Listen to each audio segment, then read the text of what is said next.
স্টোরিবুক cartoon টিভিতে স্বাগতম। আরাম করে বসুন আর চলে আসুন শান্তিপূর্ণ মজার গল্পের জগতে। প্রতিটি গল্পেই আছে একটুখানি জাদু।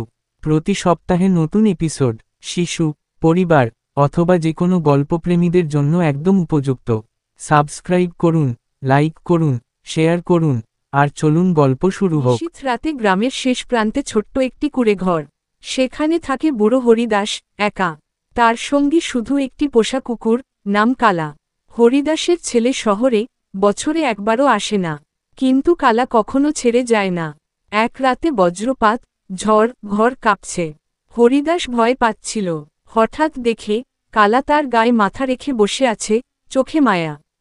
হরিদাস কেঁদে ফেলে, তুই আমার সব, বলে জড়িয়ে ধরে কুকুরটিকে। ঘরের ভেতর অন্ধকার, বাইরে তুমুল ঝড়, কিন্তু ভেতরে দুটো প্রাণ একসঙ্গে খুব শান্ত। ভালোবাসা কখনো মানুষ চায় না, শুধু উপস্থিতি চায়, নিঃশব্দে, নিঃস্বার্থে।